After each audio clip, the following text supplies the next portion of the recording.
বিসমিল্লাহির রহমানির রহিম। রোজিশা school and কলেজের জেএসসি পরীক্ষার্থীবৃন্দ, আজকে আমরা একটা সিন প্রেসিস পড়ব। প্যাসেজটাতে কি আছে দেখি। এই প্যাসেজের নাম হলো মিতাস ফুল নেম।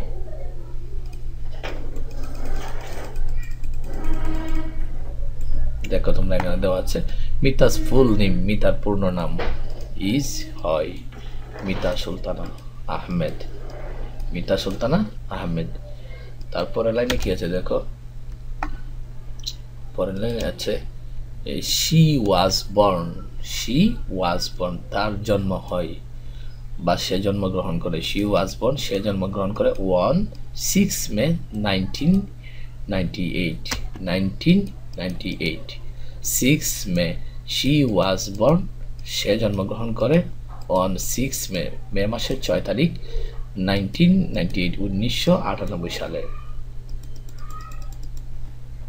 তারপর দেখো she got her passport।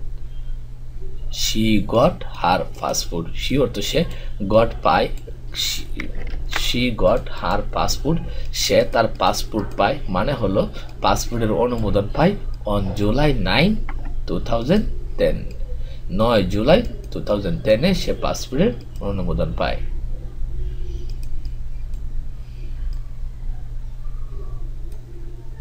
তারপর যে লাইন দেখো, ইট ইজ, ইহা হয়, এ অর্থ একটি 5 ইয়ার পাসওয়ার্ড, 5 বছর মেয়াদি পাসপোর্ট। ইহা কি একটা 5 বছর মেয়াদি পাসপোর্ট। তারপর দেখো ইট উইল এক্সপায়ার, এটা উত্তীর্ণ হয়ে যাবে, মানে মেয়াদ শেষ হয়ে যাবে। এক্সপায়ার অর্থ মেয়াদ শেষ হয়ে যাওয়া বা উত্তীর্ণ হয়ে যাওয়া অন 8 জুন, 8 জুন 2015, অথবা আমরা বলতে পারি 2015। 2015 সালের 8 জুন কি হবে, শেষ হয়ে যাবে। আফটার দ্যাট, তারপরে। আফটার এবং দ্যাট এই দুইটা শব্দ মিলে একটা অর্থ। আফটার দ্যাট তারপরে, she has to renew. She has to renew, এটার বিষয়টা হলো শি হ্যাজ টু রিনিউ অর্থ হলো সে নবায়ন করতে হবে। রিনিউ অর্থ নবায়ন করা। হ্যাজ টু রিনিউ, নবায়ন করতে হবে আর পাসপোর্ট, তার পাসপোর্ট। তার মানে হলো একটা পাসপোর্টের মেয়াদ 5 বছর। আপনি যখন একটা পাসপোর্ট করবেন, এই পাসপোর্টের মেয়াদ থাকবে 5 বছর। 5 বছর শেষ হয়ে গেলে, এই 5 বছর পরে যদি আপনি বিদেশে যেতে চান অথবা অন্য কোথাও, তাহলে এই পাসপোর্টটাকে আবার রিনিউ করতে হবে। তারপর দেখি হার অর্থ তার passport number. Passport number PASS pass PORT port. হার পাসপোর্ট নাম NUMBER নাম্বার। ইজ অর্থ হয় হার পাসপোর্ট নাম্বার ইজ, তার পাসপোর্ট নাম্বার হয় AB98422251। হার পাসপোর্ট নাম্বার, তার পাসপোর্ট নাম্বার হয় AB98422251। তারপর she is going to Thailand.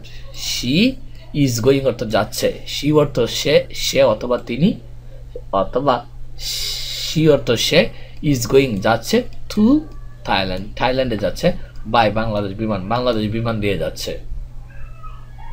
কোন বিমানে যাচ্ছে? বাংলাদেশ বিমানে। ফ্লাইট নাম্বার BG88, যে ফ্লাইটটা দিয়ে সে যাবে এই ফ্লাইটের নাম্বারটা কত? BG88। আর যাবে কখন? অন 14 জুলাই 2012। 20 মানে 20 আর 12 অর্থাৎ 2012 সালে। তাহলে 2012 সালে যদি সে যায়, এই ইংলিশটা কিভাবে বলতে হবে? 20 মানে 20 আর 12, 2012। 14 July 2012। Mita got her visa. Mita got her visa, Mita তার ভিসা পায় from the Royal Thai embassy. Royal Thai embassy থেকে, Royal Thai embassy, Royal Thai embassy থেকে ইন ঢাকা, ঢাকায়। তাহলে মিতা অর্থ মিতা, গট অর্থ পাই, অনুমোদন পাই, হার ভিসা তার ভিসা, ফ্রম অর্থ থেকে, রয়্যাল অর্থ রয়্যাল, তাই অর্থ তাই, এম্বাসি অর্থ এম্বাসি থেকে, ইন ঢাকা, ঢাকায়। হার অর্থ তার ভিসা নাম্বার, ভিসা নং বা ভিসা নম্বর ইজ হয় T9115138। তোমরা এখানে গোলমাল ফাঁকিয়ে দিও না। একটা হলো পাসপোর্ট নাম্বার AB দিয়ে, তারপর ফ্লাইট নাম্বার BG, আর একটা হলো ভিসা নাম্বার। এখানে কিন্তু 3টা নাম্বার আছে, মনে রাখিও, পরীক্ষা আসতে পারে।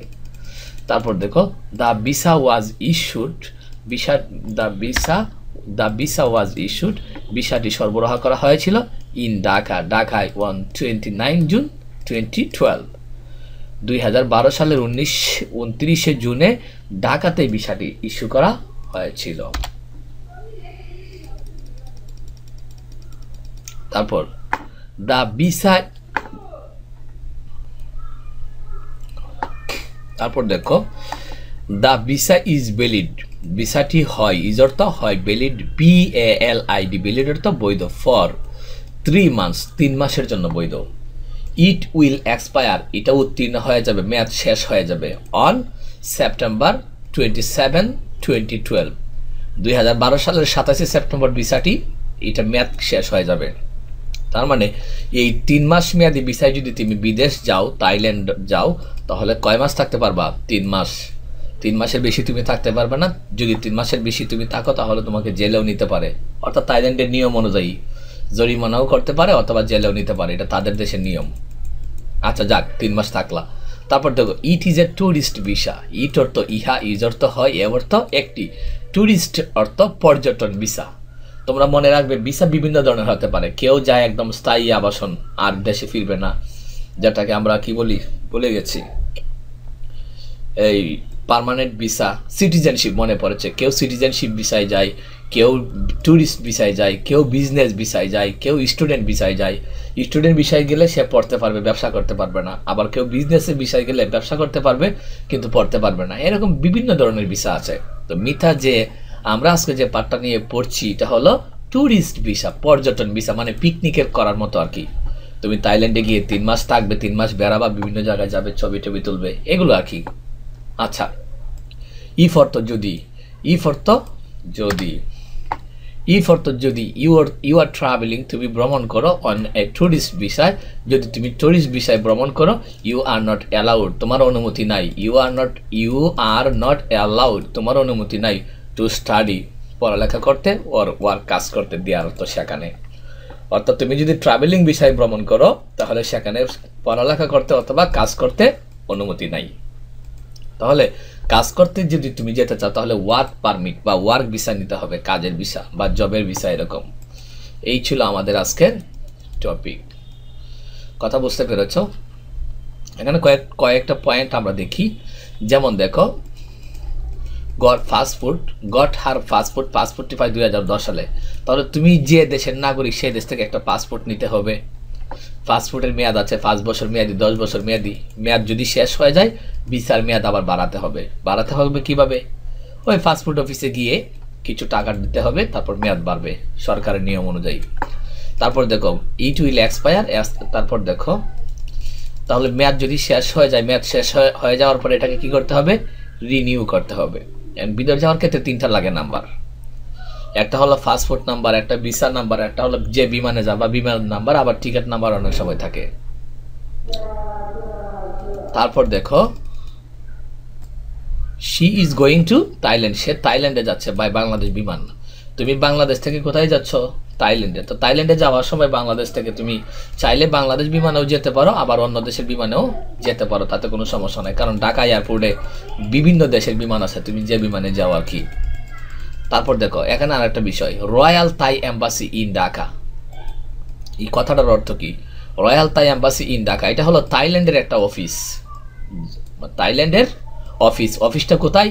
বাংলাদেশে অবস্থিত। অর্থাৎ বাংলাদেশ থেকে যদি কেউ থাইল্যান্ডে যেতে চায় তাহলে তাদের অফিসে গিয়ে আবেদন করতে হবে যে আমি আপনাদের দেশে যেতে চাই, আমাকে ভিসা দিন। তখন ওই রয়্যাল থাই এম্বাসি তোমার ভিসা প্রক্রিয়া নিয়ে কথা বলবে। কথা বুঝতে পেরেছ? এই জন্য বাংলাদেশের ঢাকায় বিভিন্ন দেশের এই এম্বাসি আছে, আমেরিকার, সৌদি আরবিয়ার, এরকম বিভিন্ন দেশের এম্বাসি আছে। তারপর দেখো the visa was issued in Dhaka, ভিসাটি কোথায় ইস্যু করা হয়েছিল, অনুমোদন করা হয়েছিল? ঢাকাতে। কারণ তুমি তো থাইল্যান্ডে যাওই নাই, তা তোমার থাইল্যান্ড ভিসা কিভাবে দিবে? এই জন্য তুমি ভিসাটা নিতে হবে ঢাকায় অবস্থিত থাইল্যান্ডের অফিস থেকে। আর এই ধরনের অফিসের নাম কি? যারা ভিসা নিয়ে কাজ করে, এম্বাসি। আচ্ছা, তারপর এখানে ইফ ইউ আর ট্রাভেলিং, যদি তুমি ভ্রমণ করো, ট্যুরিস্ট ভিসা, তার মানে ভিসা বিভিন্ন ধরনের আছে, tourist visa, business visa, citizenship ইত্যাদি। এক ভিসায় গিয়ে অন্য কাজ যদি তুমি করো তাহলে তুমি জেলে যাওয়ার সম্ভাবনা আছে। এই জন্য যে ভিসায় তুমি যাবে, যদি স্টুডেন্ট ভিসায় যাও তাহলে স্টাডি করতে পারবে, স্টুডেন্ট বিষয় গেলে স্টাডি করা যাবে, আবার যদি জবে যাও তাহলে স্টাডি করতে পারবা না, কিন্তু কাজ করতে পারবা।